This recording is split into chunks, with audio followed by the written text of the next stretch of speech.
Hjartanlega velkomin á samkomu í dag, gleðilegan hvíldardag, gaman að sjá okkur öll. Við skulum hefja þessa stund með bæn. Kæri Faðir, ég þakka þér fyrir það að við megum koma hér saman og tilbiðja þig. Megi þú vera hér mitt á meðal okkar. Við þráum samskipti við þig og að vera með þér.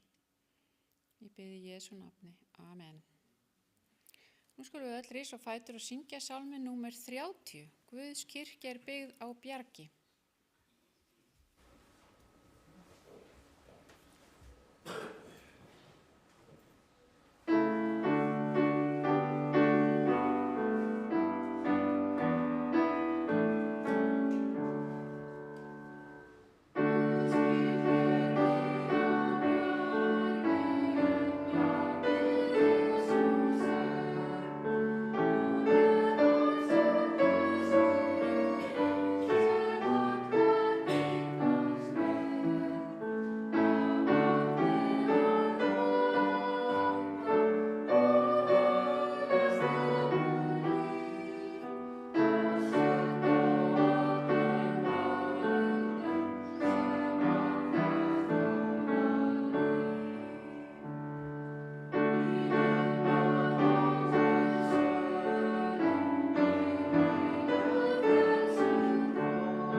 Lesa saman, ég ætla að lesa úr Hebreabréfinu 4:16 og það er ritningaversi sem á ræðumaðurinn hefur valið sér í dag.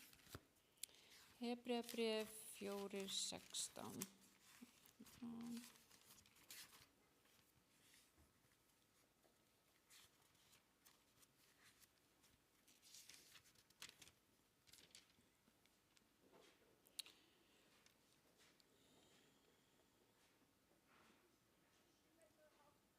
Göngum því með djörfung til hásæti náðarinnar, til þess að við öðlumst miskunn og hljótum náð til hjálpar á hagkvæmum tíma. Skulum biðja. Já, Drottinn minn, við viljum koma til þín með djörfung vegna þess að við vitum að þú ert nú þegar búin að sigra á krossinum. Við viljum þiggja þína náð sem er ný á hverjum degi. Já, Drottinn, vilt þú taka og öll þau brot sem við höfum framið gegn þér og þurrka það af okkur og gefa okkur þín náðarklæði. Drottinn minn, vilt þú vaka yfir okkur og hjálpa okkur að ganga í þinni náð. Viltu hjálpa okkur að vera ljós í þessum heimi, viltu hjálpa okkur að vera blessun, viltu hjálpa okkur að heyra í þér þegar þú vilt beina okkur inn á þær brautir sem þú vilt að við förum á. Við þökkum þér fyrir Jesú Krist sem að dó á krossinum fyrir okkur. Við þökkum þér fyrir þennan stórkostlega kærleika sem að við mennirnir getum ekki einu sinni skilið eða náð utanum, því að elskan þín svo stór og svo mikil. Ég bið þig, Drottinn, að vera með ræðumanninum og tala til okkar gegnum hann í dag. Megi þitt orð hljóma hér og þinn heilagi andi starfa. Í Jesú nafni. Amen. Já, þá komið að sálmi 393 og þetta sálmur sem ég ekki viss að ég kunni alveg, en ég valdi hann samt af því að það svo fallegu textinn og það sálar minnar sanni vin 393.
Þetta var fallegur sálmur, mjög fallegur texti og frekar einfalt að læra hann.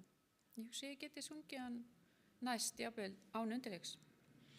Og svo næsti sálmur sem að mér skilst að hafa verið miklu uppáhaldi hjá henni Ellen White og það sálmur nr. 376, Ó þá náð að eiga Jesú, 376.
Já, mikið erum við nú rík að hafa sálma eftir hann Matthías Jochumsson.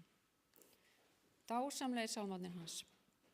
Þá komið að því að taka upp gjafir og þær renna til safnaðarsjóðs.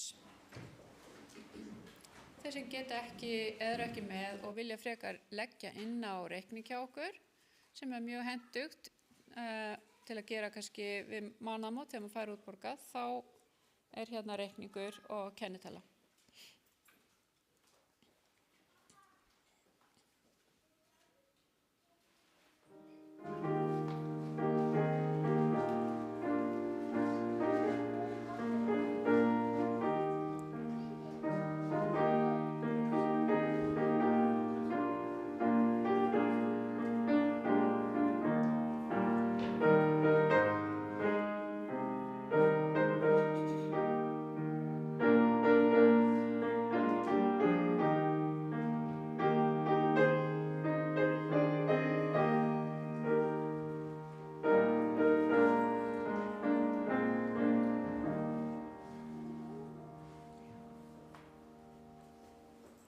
Drottinn, við þökkum þér fyrir allar góðar gjafir sem þú gefur okkur og ég þakka þér fyrir að þú gefur okkur tækifæri til að gefa tilbaka til þíns málefnis. Megi þessar gjafir vera þínu málefni til blessunar og þér til dýrðar. Í Jesú nafni. Amen.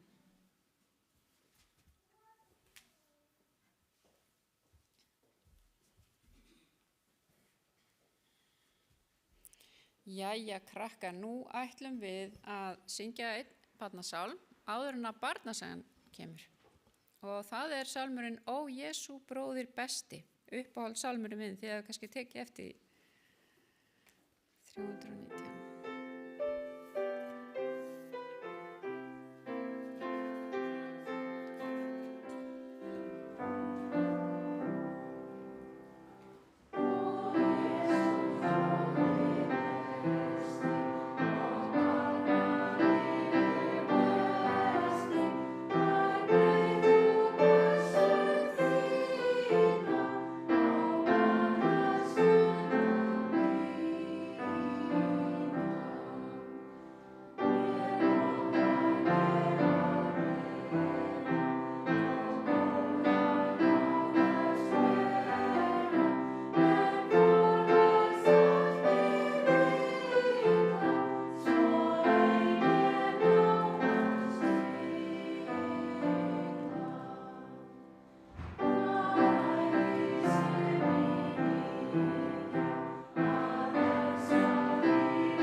Jæja, ég nú búin að sjá nokkra krakka hérna inni. Það allavega 1, 2, 3, 4, allavega 5 krakkar. Og hver ætlar að segja barnasöguna? Það Kitty eða það Elísa? Ja. Flott. Ætli ég farið þá ekki aftast til þess að þýða á ensku fyrir þá sem vilja. Já, fyrirgefðu. Og svo ætlar Kitty að vera með ræðuna líka, þannig að ég ætla bara leyfa honum að vera hérna aleinn. Takk, á ég að gefa þér smástund Já, til að fara að þýða fyrir... Kannski það einhverju ekki? sem geta rétt fólki heyrnartækin og þá fer ég aftast og þýði fyrir fólki á ensku. Ég sé ekki ensku. Ok.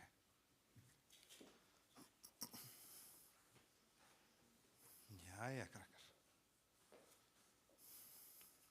Gefa Vigdísi smá tíma svo að þetta þýðir á ensku líka. Voruð þið að gera eitthvað skemmtilegt í vikunni?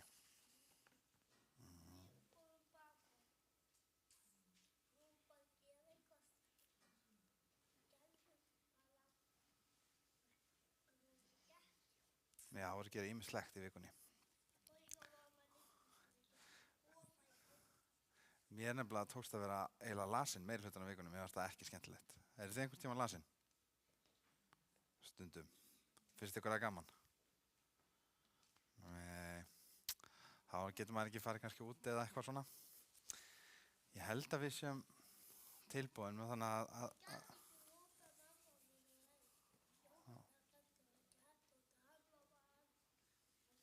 já, svo er kannski veik til skiptis sískeni. Mér langaði til að segja ykkur krökkunum sögu hann Andrés. Andrés var 14 ára og hann átti heima í Þýskalandi og það var stríð í landinu. Og þetta er fyrri heimsstyrjöldin. Og stríð, þau eru ekkert sérstaklega góð.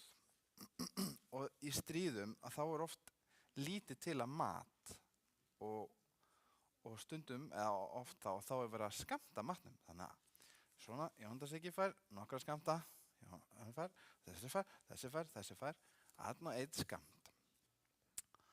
Og svo býr fólkið í borgum og bæjum og þau voru reyna að redda sér meiri mat, þeir vantaði aðeins meiri mat. Og þá fóruðu stundum út í sveit, að því í sveitinni að þá voru bændinir að rækta plöntur og dýr og þau áttu stundum auka mat. Þannig að þessi strákur, hann var sendur af fjölskyldunni sinni til að sækja mat. Hann fór í lest og hann þurfti að fara í 2 tíma í lest.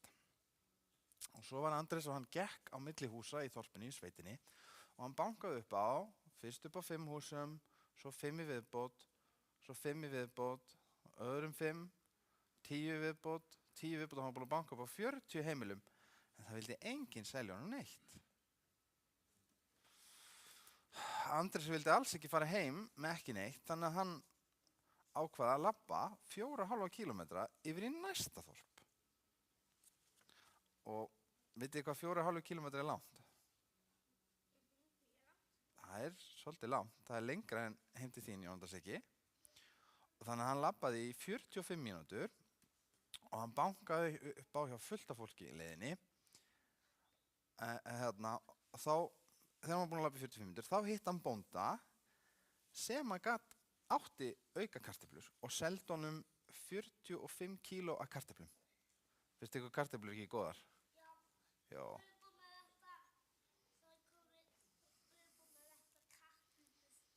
Já, þið voru að rækta kartöflu. Hann fór örugglega til kartöflubónda og hann átti 45 kíló. Ég hugsa kannski ef við leggjum ykkur 3 saman, þá erum við kannski komið með 45 kíló. Kannski.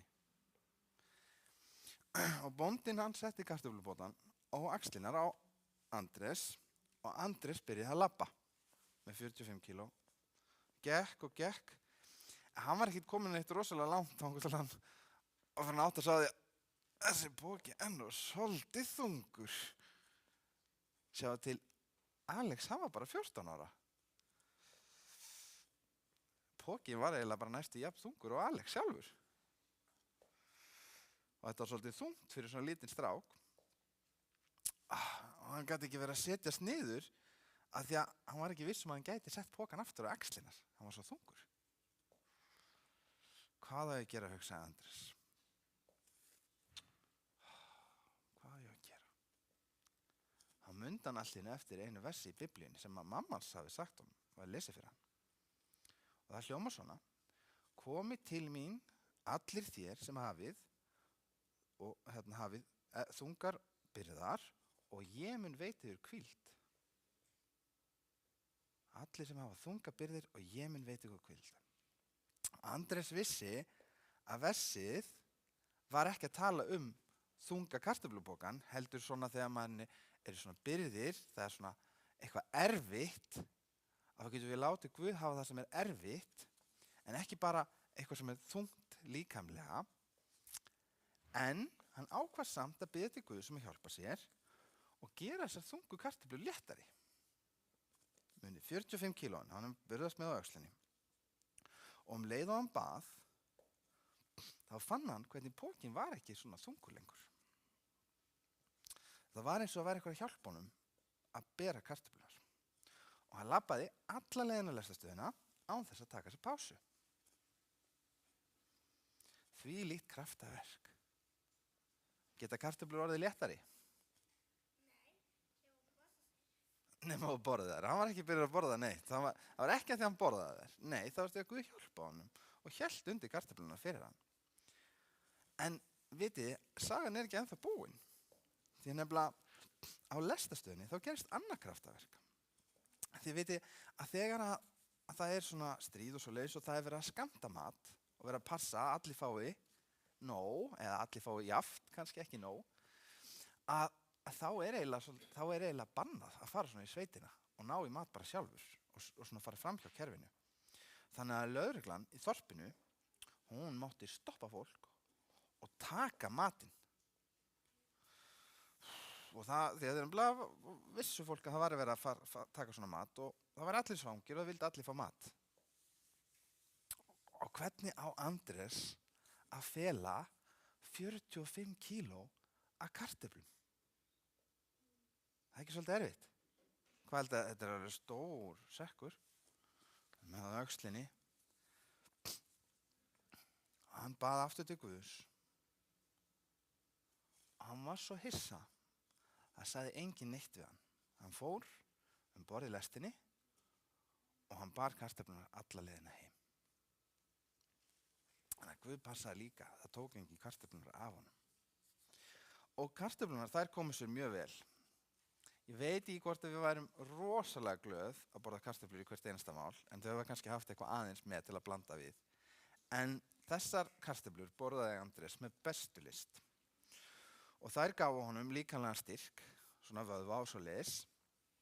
En kartöflunar og það hvernig Guð passaði upp á hann, gáfu honum líka svona styrk, svona trúarlegan eða andlegan styrk. Af því að Andrés vissi fyrir víst að Guð heyrir og svara bænunum hans. Þannig að þegar við byggjum Guð að hjálpa okkur, hvort það séum að halda á kartöflum eða eitthvað stærra eða minna, þá getur við verið viss það að Guð heyri bænunum okkar. Eigum við að biðja til Guðs saman? Skulum láta höfði í bæn. Kæri himneski Faðir, við þökkum þér fyrir það að þú heyrir okkar bænir. Við þökkum fyrir það hvernig þú heyrir bænirnas Andrésar og hvernig þú varst með honum og þú passaðir upp á hann. Kæri Faðir, ég bið þig að passa upp á alla krakkarna hér og okkur öll, að þú megir vera með okkur og blessa okkur, að þú megir hjálpa okkur þegar að hlutir eru þungir eða erfiðir og þú megir létt undir okkar byrði og að þú megir vera með okkur þegar að við förum í gegnum á hættulega staði. Já, við biðjum þig að blessa og vera með okkur ávallt. Blessaðu börnin í Jesú nafni. Amen. Takk krakkar. Takk fyrir að hlusta.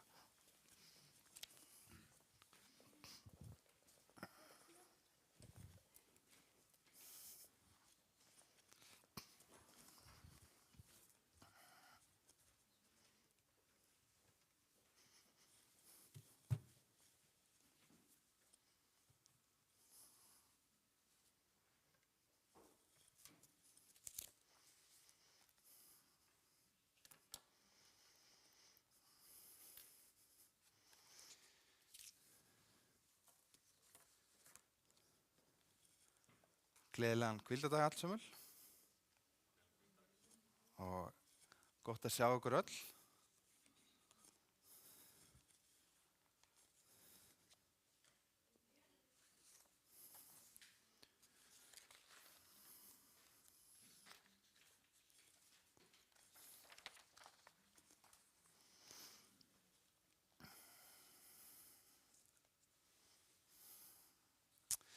Þið kannski þekkið það en á hverju ári þá blása aðalsamtökin til bænarátaks sem kallað 10 dagar í bæn eða 10 days of prayer á ensku, 10 dagar af bæn.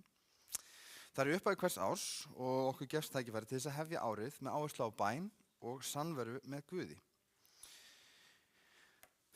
Átakið hófst síðasta miðvikudag og því lýkur næsta hvíldardag. Efni 10 daga bænarinnar að vísu eingöngu á ensku eða ekki eingöngu á ensku, það þýtt yfir á fjölda tungumálin, það ekki þýtt á íslensku, en ég hvet ykkur til þess að nýta ykkur þetta efni og styðjast við það í hvort sem það í einstaklingsbæn eða saman í hópum. Og því að við vitum það að bænin öflug. Bænir eru samræður okkar við Guð.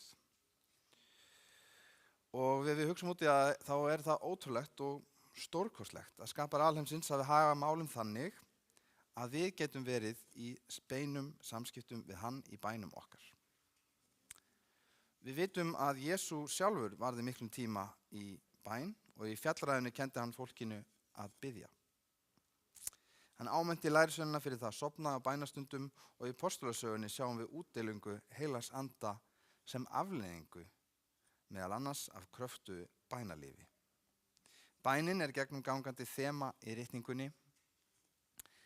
Guð gaf okkur bænina til þess að við getum verið í samskiptum við hann, en í dag langar mig til þess að gafa aðeins dýpra og velta upp nokkrum ástæðum fyrir því hvers vegna gagnlegt og gott fyrir okkur að biðja. En við skulum byrja með því að biðja saman. Kæri himneski Faðir, við komum frammi fyrir þig og erum þakklátt fyrir það að þú hlustar á bænir okkar, að þú býður okkur upp á þessa leið til að eiga samskipti við þig. Kæri Faðir, við biðjum þig þinn heilaga anda, hann megi leið okkur þegar við opnum þitt orð og þegar við hugleiðum þig. Kæri Faðir, við biðjum þig umfram allt að þinn heilaga andi megi leiða og vera með okkur í Jesú nafni. Amen.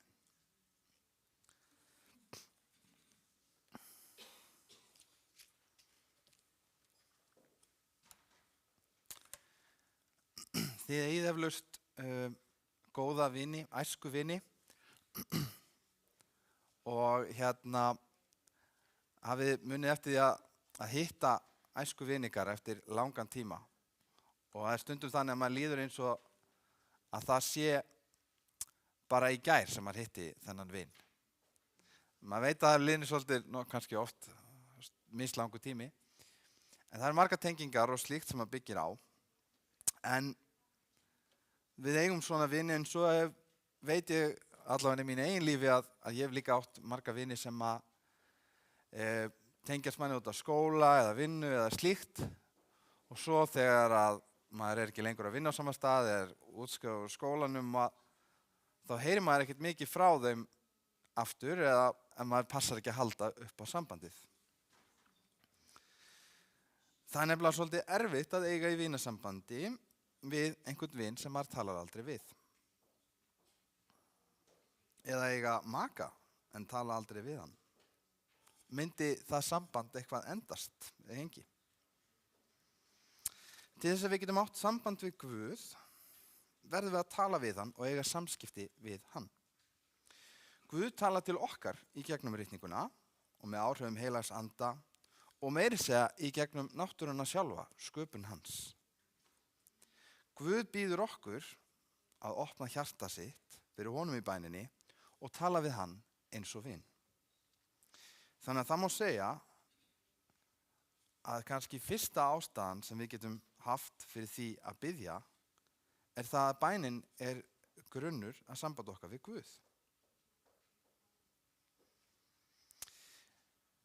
Bænin hún upplýsir líka huga okkar sannleikann. Guð hjálpar okkur að biðja og notar bænina til þess að skerpa huga okkar. Flettum saman í Mattheus 8. kafla. Mattheus 8. kafli.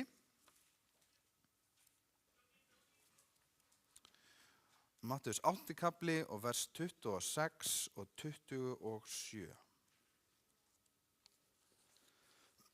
Í sum menningarheimum og sumstaðar þá tíðkast það að þegar maður er búinn að finna reikningastæðin þá segir maður amen, svo að ræður maður viti hvernig að halda áfram. Við Íslendingar erum ekki alveg, þetta ekki alveg tíðkast ekki hjá okkur, en ég vona sem flestir séu búin að finna það. Mattheus 8, 26 og 27.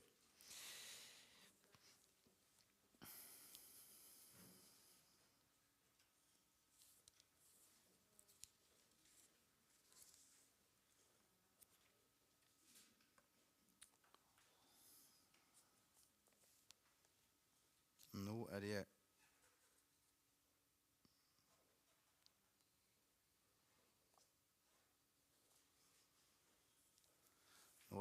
hafi mögulega skrifað eitthvað vitlaust niður hjá mér.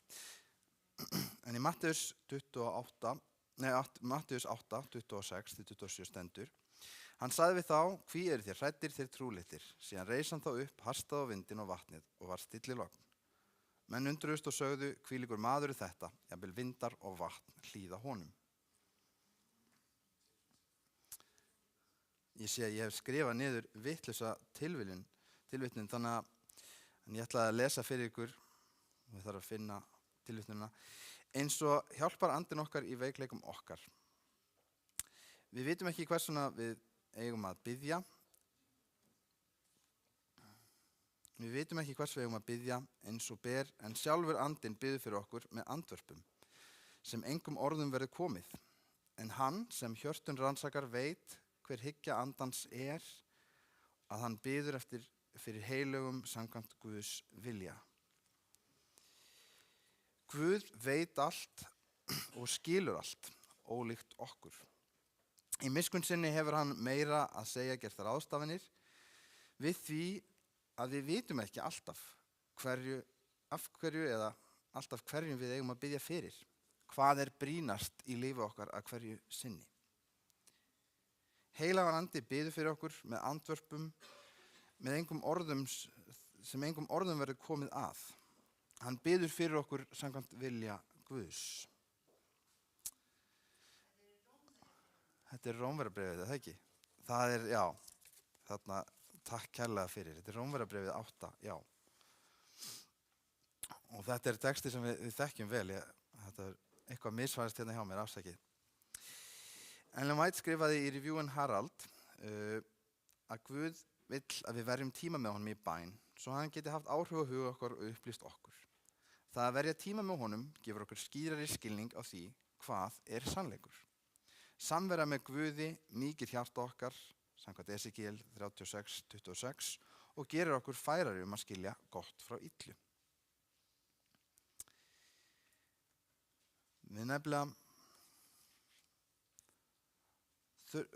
þurfum að vera í þessu sambandi við Guð til þess að vera opinn fyrir sannleika hans. En bænin, hún er líka sameinandi. Hún sameinar okkur við hvort annað, en að sjálfsögðu líka við Guð. Við reynum aftur og förum í Mattheus 18. Mattheus 18. kapli og 20. vers. Þið þekkið kannski þetta vers, Mattheus 18 og vers 20. Því að hvar sem 2 eða 3 eru samankomnir í mínu nafni, þar er ég mitt á meðal þeirra.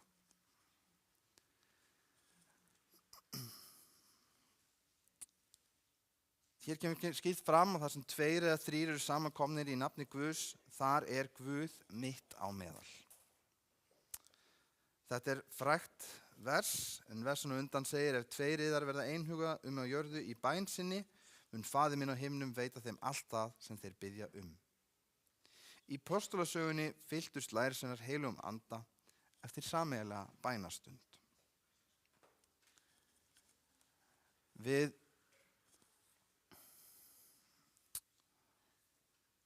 sjáum það hvernig aftur og aftur í gegnum Biblíuna, við sjáum það í Esterabók, þar sem að gyðingarnir báðu saman og Guð frelsaði þá. Við sjáum hvernig einmitt, já, lærisveinarnir báðu í loftsalnum og fengu heilagan anda. Við sjáum það aftur og aftur að við biðjum saman, eflust við sem samfélag, með Jesú við hlið, okkur við hlið og fullvissum að hann svari okkur, fáum við kraft og aukið úthald. Þannig að bænin er einn af grunnum í samband okkar við Guð. Hún upplýsir huga okkar sannleikan. Hún saman okkur hvort að annað og við Guð. Bænin getum við líka notað eins og Kristur gerði sem vopn gegn freistingu. Í fyrra Pétursbréfi 5. kafla 8. versi stendur: verið algáð, vakið, óvinur yðar, djöfullinn, gengur sem öskrandi ljón, leitandi af þeim sem hann getur tortímt. Í Filippibréfinu 4. kafla og 13. versi stendur: allt megna ég fyrir hjálp hans sem styrkan gjörir. Í Hebreabréfinu 4. kafla og 16. versi stendur: göngum því með djörfung að hásæti Guðs náðar, þar finnum við miskunn og náð þegar við erum hjálpar þurfi. Í fyrra Pétursbréfi einmitt stendur þetta að djöfullinn gengur og leitar af þeim sem hann getur tortímt. Við verðum öll fyrir freistingum og við föllum því miður öll fyrir freistingum í okkar ófullkomna heimi og við syndgum. En jafnvel þrátt fyrir það, þá vill Guð styðja okkur og hjálpa okkur að standast freistingar. Kristur sjálfur bað þegar hans var freistað og það getur verið styrkur fyrir okkur einnig. Og í gegnum bænina höfum við aðgang að ótakmarkaðri aðstoð Guðs.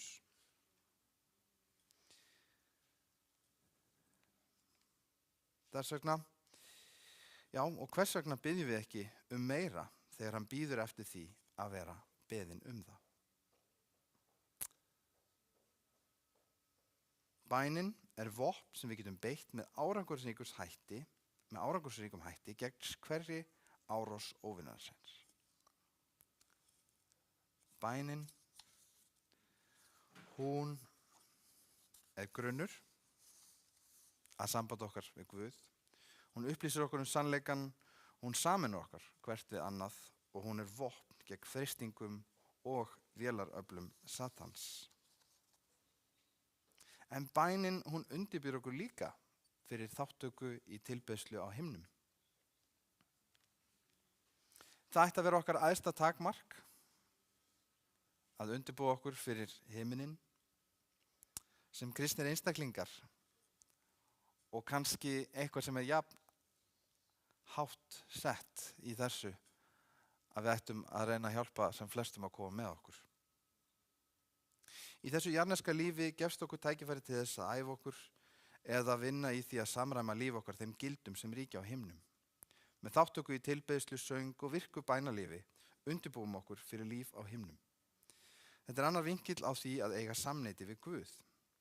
Englarnir elska að eiga samneyti við Guð, þeir hafa dálæti af honum og syngja honum lofsönga. Það er ólíklegt að við munum elska það að vera með Guð á hverjum degi á himnum ef við höfum ekki ánægju á því að vera með honum á hverjum degi hér. Guð sér fyrir okkar jarnesku þörfum. Við sjáum það í faðirvorinu, gef oss vort daglegt brauð. Við sjáum það í Filippibréfinu þegar það tala að gera þarfir okkar kunnar. Og við sjáum það í Mattheus 7. kafla 31. til 33. vers. Segið því ekki áhyggjufull, hvað eigum við að eta, hvað eigum við að drekka, hverju eigum við að klæðast. Allt þetta stunda heiðingjanir og yðar himneski faðir veit að þér þarfnist alls þessa. En leitið fyrst ríki hans og réttlætis og þá mun allt þetta veitast yður að auki. Það er ekkert of smátt eða of stórt til þess að bera frammi fyrir Guð. Hvort sem við biðjum hann brauð á matarborðið eða kartöflur, eins og Andrés fékk, að eða að við biðjum hann að fyrirgefa okkur fyrir það sem að virðist hræðileg synd, að þá býður hann okkur að biðja það sem við þurfum. Jarðneskar þarfir álítur hann ekki ómerkilegar. Hann vil sjá fyrir okkur eins og hann sér fugla himinsins og liljur vallarins.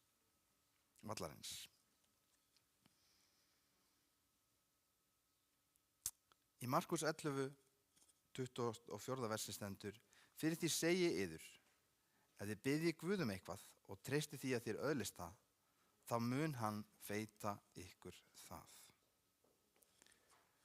Í bæninni sér Kristur einnig fyrir okkar jarðnesku þörfum.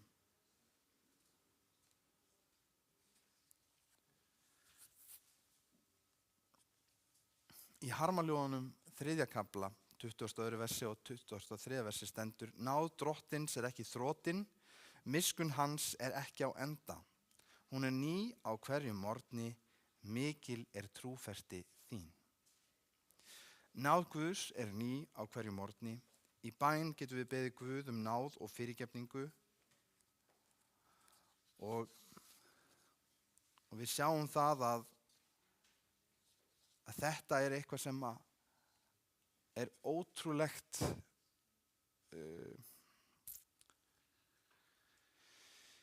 ótrúleg fyrirsjón Guðs, því að hversu oft föllum við og hversu oft þurfum við að halda hann reis okkur við.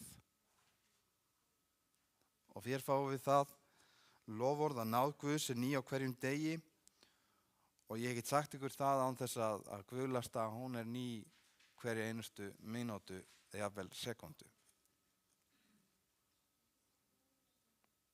Því að náð drottins ekki þrotin, miskunn hans ekki á enda. Hún ný á hverju morgni, mikil trúfesti þín.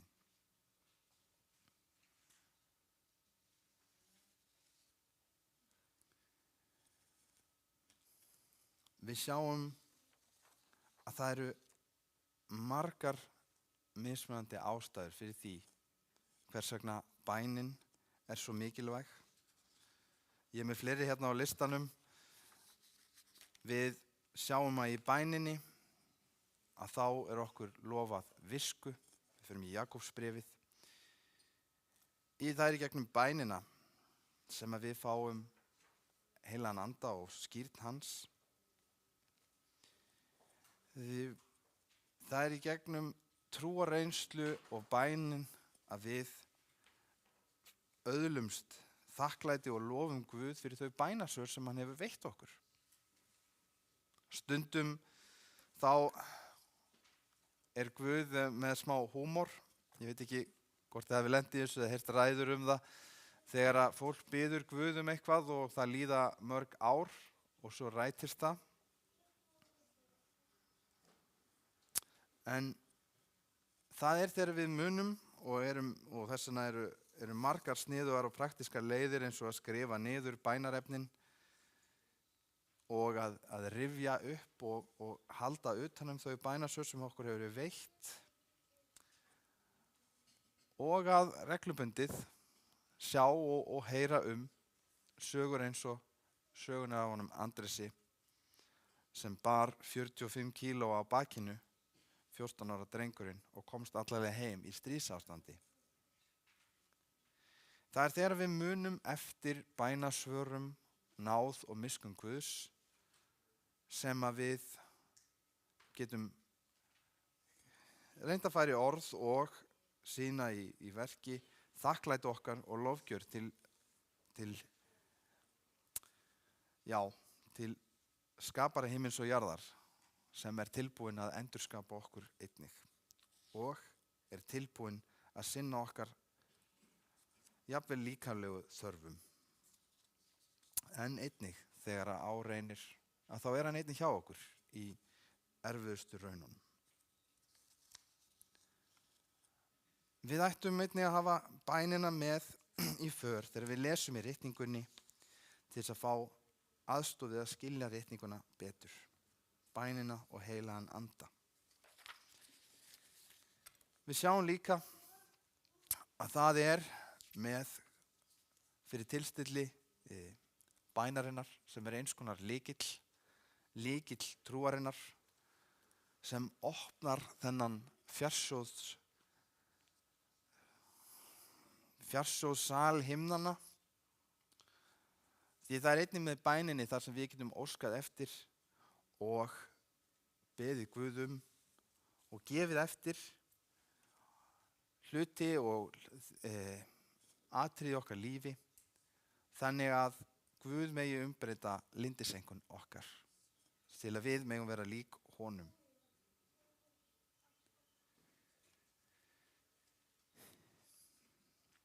Þegar Jesús var hér á jörð þá kenndi hann lærisveinum að þeir skyldu biðja og hvernig þeir skyldu biðja. Hann bauð þeim að kynna Guði daglega þarfir sínar og varpa öllum áhyggjum á hann.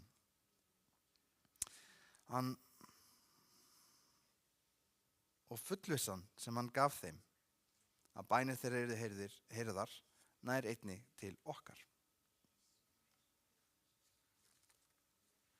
Við þekkjum það á lífi Krists að hann bað sjálfur oft fyrir meðan hann dvaldist á meðal okkar mannanna. Frelsarinn okkar gerði ekki sjálfum sér hærra undir höfuð en okkur í neyð okkar og veikleika hann gerðist nauðleita maður, biðjandi og leitaði til föður síns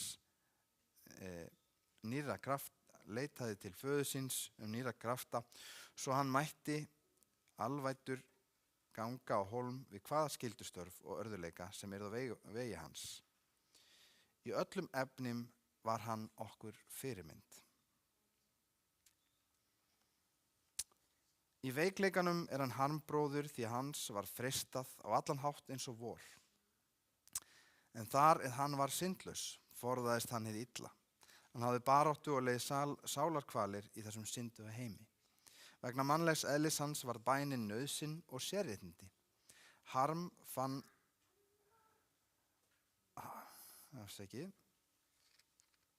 fann fróun og þögnuð í sambandi við föður sinn og hafði frelsara mannanna, sonur Guðs, fundi hjá sér þörf til bænarhals.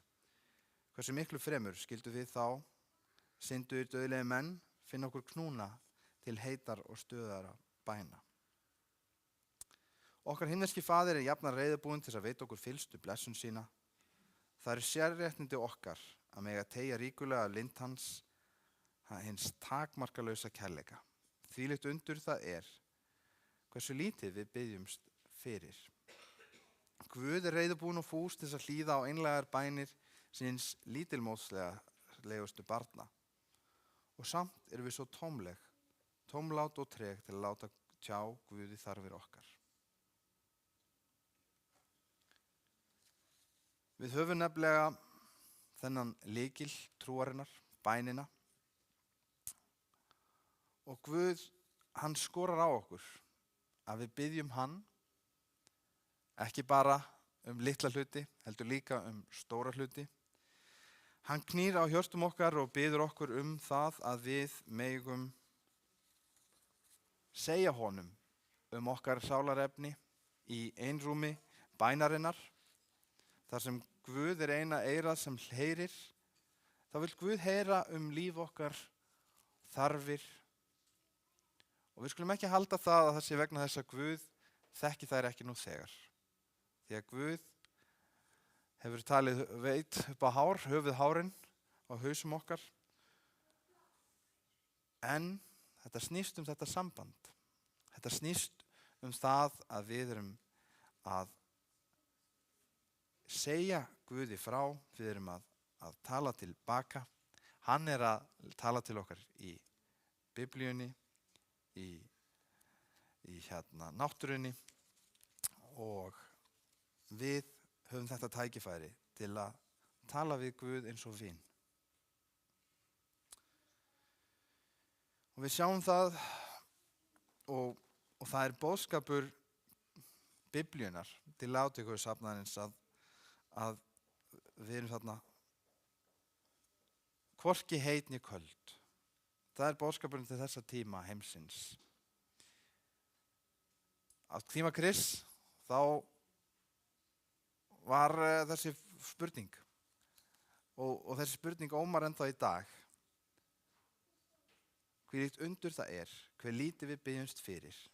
Þegar Guð reiðubúinn og fús til þess að svara okkar einlægu bænum. En samt byggjum við ekki nóg. Samt byggjum við Guð ekki það sem að kannski byggjum við oft lítið í staðinn fyrir að byggja stórt. Og nú ég ekki að tala að byggja litla einkaþotu eða risa einkaþotu, heldur að tala það sem að eflir Guðs ríki, tala það sem að eflir okkar samband við Guð. Að biðja áfram og biðja Guð að gera stórkostlega hluti. Því að Guð stórkostlegur Guð og kærleikur hans takmarkalaus.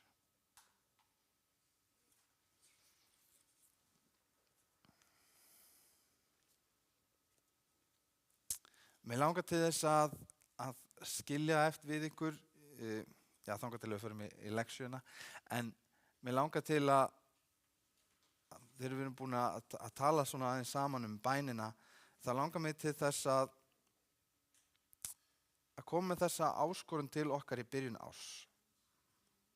Að ef að við höfum ekki, að þú hefur ekki gert það vana þínum að biðja daglega eða oft á dag, þá langar mig til þess að biðja, og þetta ekki hugsað til þess að einhver standi upp og segi, nei já ég vil, eða ég hef ekki gert það.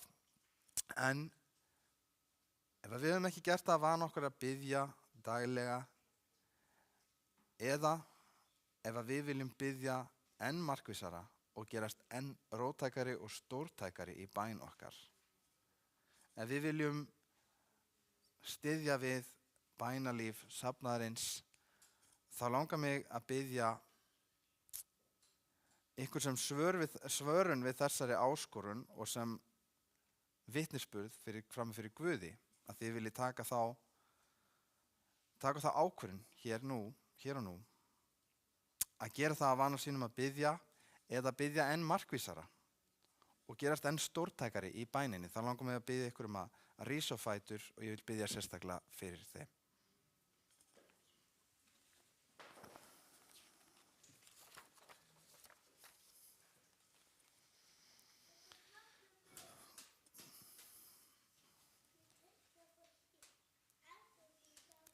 Kæri himneski Faðir, þér kunnugt allt hvað það sem gerist í hjarta mínum og huga. En kæri Faðir, ég vil gera eins og Andrés og biðja þig að taka í burtu byrðarnar og gefa okkur þína léttu byrðir. Bið þig að vera með okkur og gefa okkur þinn frið. Kæri Faðir, þú þekkir hvern einn og sér hvert hér. Þú elskar og dást á krossi fyrir hvern og einn sem hér. Kæri Faðir, við vitum að þú elskar án takmarka. Kæri Faðir, okkur langar til þess í bæn og í trú að taka skref nær þér. Kæri Faðir, að treysta þér meir, að reyna þig í bæninni og biðja þig stórkostlega hluti. Hjálpa þú okkur að hafa bænina sem þátt í daglegu lífi. Hjálpa okkur að muna í hvaða stað eða hverjum þeim aðstæðum sem við erum í. Þá bænin alltaf eðlilegur og eðlilegt viðbragð. Það engar kringumstæður, engin staður, þar sem að bænin ekki viðeigandi. Kæri Faðir, þú sér þá sem hér standa, þú sér líka þá sem heima eru og hafa tekið þá ákvörðun að gera bæn að daglegum þætti í sínum lífi, eða það að biðja markvissara og biðja stórtækara. Kæri Faðir, ég bið þig að blessa hvern og einn. Ég bið þig að þú megir blessa og vera með þessu samfélagi Ég bið þess að þú meðir útdeila þínum heilaga anda yfir okkur sem söfnuð, að við megum fyllast þeim eldmóði sem postulánir fylltust árum áður, og við megum geta boðað þitt orð til þjóðar sem er í myrkri.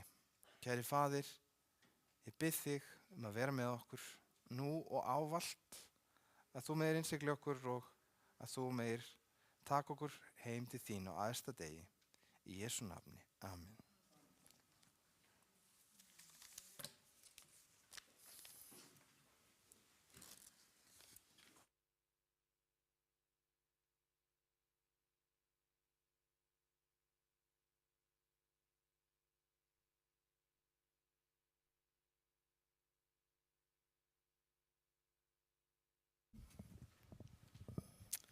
Já, takk fyrir þetta, Kitty. Þetta er mjög mikilvægt atriði að biðja og biðja markvisst.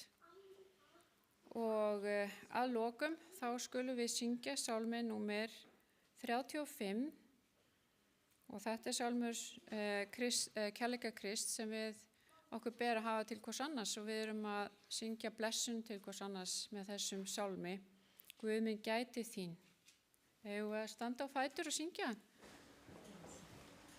Mjög fallegt. Amen.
En honum sem megnar að varveita yður frá hrösun og láta yður koma fram fyrir dýrð sína lítalaus í fögnuði, einum Guði sem frelsar oss fyrir Jesús Krist, drottin vor, sé dýrð, hátign, máttur og vald fyrir allar aldir, nú og allar aldir. Amen.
Eru einhverjir með tilkynningar? Það eru reyndar að fara að koma hérna upp á skjáin. Ein af þessu tilkynningum var ég beðin að koma með varðandi eldhúsið og ruslið. Það eru komið ný lög á Íslandi varðandi rusl og svoleiðis og ég var beðin að tilkynna að við sem erum að vinna í eldhúsinu að fara ekki með ruslið út, heldur bara loka pokanum og skilja hann eftir í eldhúsinu og svo verður hann sóttur á morgun. Ég ætla að segja þetta líka á ensku. I was asked to bring this announcement about the garbage because now there are new laws in Iceland and we cannot throw garbage just as we wish or we like. So we are asked to not throw the garbage when we are working in the kitchen. Just close the bag very well and leave it there, and then someone will come or in this church the next day and pick the garbage up and take it where it's supposed to go. Já, og svo erum við hérna með tilkynningu frá Adra og já, svo náttúrulega heilsuexpóið á morgun. Þið eru öll velkomin að koma og taka þátt í því, bæði hjálpa og fá líka mælingar. Og já, þetta líka á spænsku. Está en español también para los que hablan español. Já, rússnesku, sýndist mér, dásamlegt. Og hérna, los que están interesados en ir al Expo de Salud mañana, empieza a las 2 a 6, están bienvenidos aquí en esta iglesia para tomar parte, ayudar o simplemente recibir medidas, prueba de sangre, chequeo de la presión, etc. Those of you that speak English, we have Health Expo here in this church tomorrow between 2 and 4. And you are welcome to come both to join us and help out or just receive, all these services that are offered there, like measuring blood pressure, etc. Og nú skulum við fara í deildir, skipta okkur í deildir. Og now let's just get together in groups to study the Bible. Vamos a estudiar ahora la Biblia.